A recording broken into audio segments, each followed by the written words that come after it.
ఎప్పుడైనా సరే జీవితంలో నార్మల్గా ప్రతిరోజు అన్ని సవ్యంగా సాగుతుంటే జీవితం విలువ అర్థం కాదు. ఎప్పుడు కూడా మనకి మన చుట్టూ ఉండే మనుషుల విలువ తెలవాలన్నా, లేదా ఒక నాయకుడు విలువ తెలవాలన్నా, ఇంకోవైపు ఒక ప్రతినాయకుడు ఉంటేనే దాని విలువ అర్థం అవుతుంది.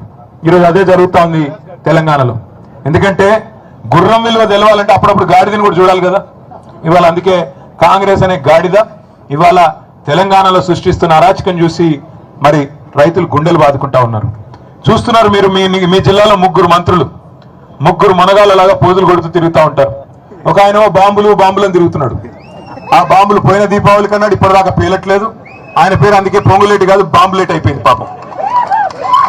ఇంకా ఇద్దరు మంత్రులు ఉన్నారు. ఒక ఆయన బిజీగా కమిషన్లలో బిజీగా ఉన్నాడు, ఇంకొక ఆయన వ్యవసాయ మంత్రిగా. మరి ఆయన ఏం చెప్తున్నారు? రైతులందరూ ఇవాళ ఎరువుల దుకాణాల ముందు లైన్లలో చెప్పులు పెడుతుంటే మళ్ళీ ఆనాటి రోజులు వచ్చాయని పాటలు పాడుకునే దుస్థితి వస్తే మరి ఆయన ఏం చేస్తున్నాడో నాకైతే తెలియదు.